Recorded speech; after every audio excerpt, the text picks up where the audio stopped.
There are quite a few common mistakes I see with people who are just getting started in their trading journey, and one of those is having way too many indicators on their charts. When you look at successful traders, most of the time they only have a handful of indicators that they use, and their charts look clean, simple, and easy to read. On the other hand, if you look at someone who's first getting started into crypto trading, they'll probably have 8 or 10 indicators on there. Their charts look messy, they look hard to read, and that is one of the reasons why new traders are not successful. I'm going to be sharing with you 3 of my favorite indicators on TradingView to use. The third one is my absolute favorite and has made me a bunch of money in the past. The first indicator that I'm going to be talking about is Bollinger Bands, and this indicator was created by John Bollinger. He's been trading for a very long time, much longer than many of you and myself included have even been alive. So I'll go ahead and toss them up on the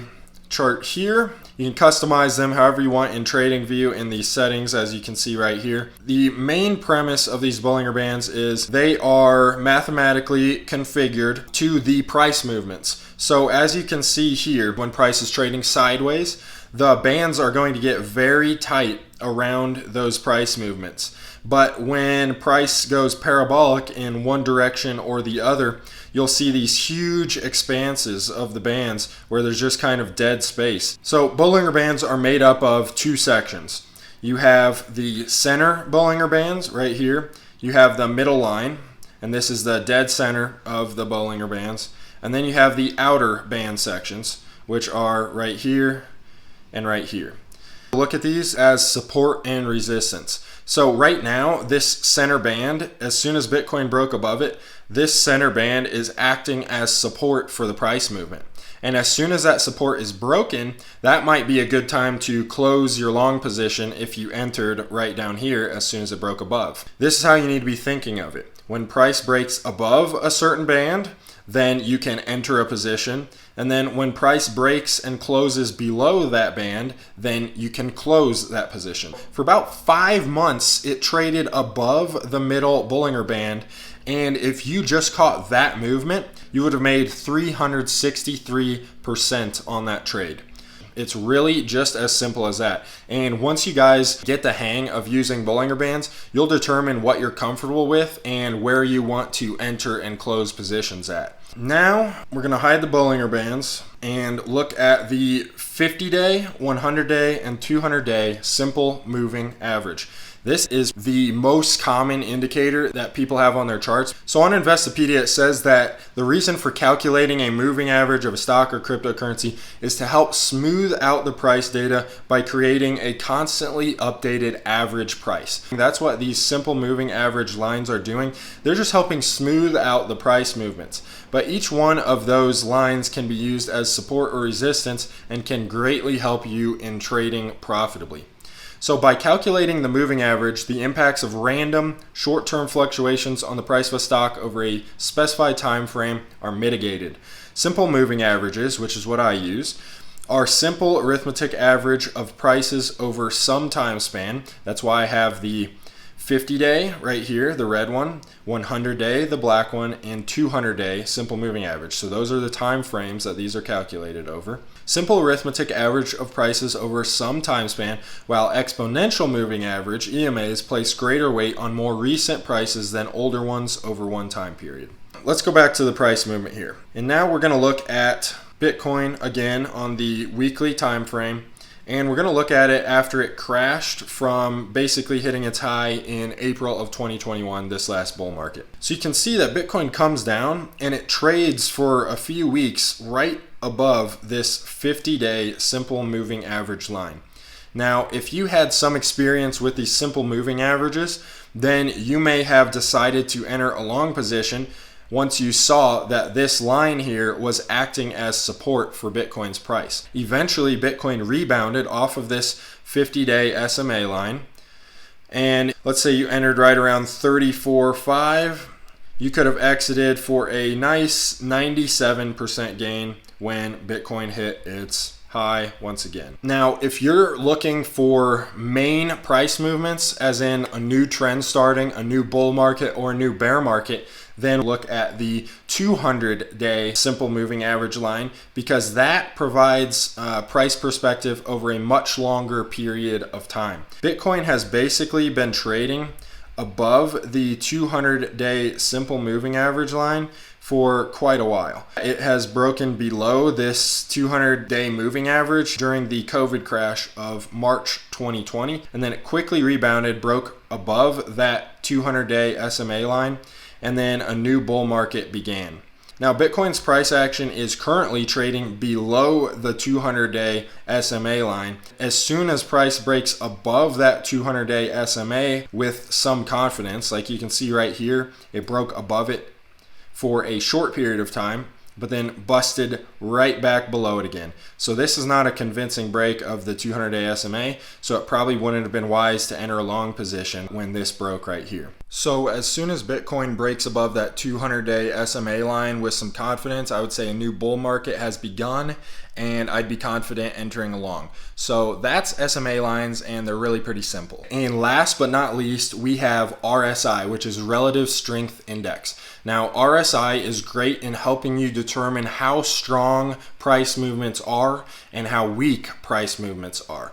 So let's go ahead and hide the simple moving averages, and we'll go ahead and turn on RSI at the bottom. It tells you how oversold and overbought price is. So when you see the RSI creeping up here and it's way above the midlines that I have set for it, that is getting close. It's not spot on, but that is getting close to the top of the Bitcoin bull market. As you can see, RSI on my chart here peaked out in January of 2021, and we still had basically 100% gains to make from that point. So it's not perfect, but it can be a good indicator for you in helping you decide when you need to be exiting positions. One of the best ways to use RSI is looking at bullish divergences or bearish divergences. And what that means is when price movement on the chart here, when the candlesticks are moving in one direction and when RSI is moving in a different direction. So we're going to look at this on the Bitcoin daily chart. And as you can see here, RSI is trading above my midline here quite a bit. Price movement is getting oversold, and so that's something that we're going to be keeping an eye on. If we draw a line from here right to there, you can see that price movement is increasing, whereas RSI down here, if we draw a line from that same point to this same point, so you can see that RSI is sloping downwards, whereas price movement is headed up. When price movement is moving up and RSI is moving down, that is a bearish divergence. And that is a good indicator that price movement is weakening. And if you hold any long positions, you should probably look at selling them in the near future. Now, you can see that for the next couple months, Bitcoin still traded upwards for a little bit. But let's chart this point here to this point here. Price movement is still trading upwards, and RSI is still trading downwards.